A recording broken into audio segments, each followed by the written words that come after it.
അങ്ങനെയാണ് നിനക്ക് വിശപ്പ് കൂടിയത്. കൊച്ചിന്റെ രോഗത്തിന്റെ വയറ്റിൽ പോയതുകൊണ്ടാണ് നിനക്ക് വിശപ്പ്. രാവിലെ എണീറ്റപ്പോ തന്നെ അവനെ കളിയാക്കിയാണ് പൂച്ചയുടെ രോമം നിന്റെ വയറ്റിനകത്ത്, അതുകൊണ്ടാണ് നിനക്ക് ഇത്ര വിശപ്പെന്ന് പറഞ്ഞ് കളിയാക്കി കളിയാക്കിക്കൊണ്ടിരിക്കുന്നത്. പിന്നെ രാവിലെ ആയപ്പോ എന്താ ഒരുപാട് ഗസ്റ്റ് ഒന്നും വന്നായിരുന്നു, പക്ഷെ അത് കയാക്കിനാണ് വന്നത്. ഡൈവിങ്ങിന് കുറച്ചേ വന്നുള്ളൂ. പിന്നെ ഒരാള് ഡയറി മിൽക്ക് വാങ്ങാനുള്ള പ്ലാനിലാണ് ഇരിക്കുന്നത്.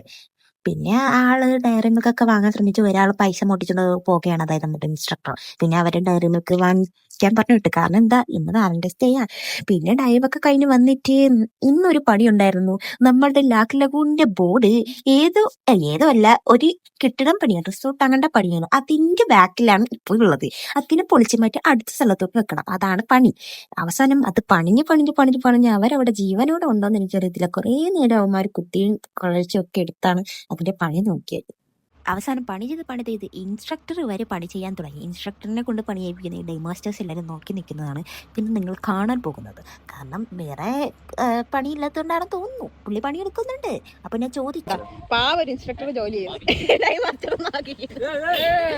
ചെയ്യുന്നുണ്ടോ ഈ നിമിഷത്തിൽ 2 വാക്ക് എല്ലാ ചെറ്റകളും എങ്ങനെയുണ്ട് നമ്മളുടെ ഡൈ മാസ്റ്റർ? സൂപ്പർ. എല്ലാരും പണി ചെയ്യുന്നുണ്ടല്ലേ? നന്നായിട്ട് പണി തരുന്നുണ്ട്. എന്തിനു കൊള്ളാം.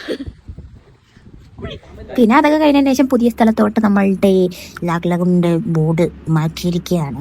മാറ്റി കഴിഞ്ഞിട്ട് വേറെ പണിയൊന്നും ഇല്ലാത്തതുകൊണ്ട് ബാക്കി എല്ലാവരും കയറിക്കടന്ന് ഉറങ്ങി. പിന്നെ രാത്രി ഇപ്പൊ നമുക്കൊരു സംഭവം പറ്റി, വെള്ളമില്ല.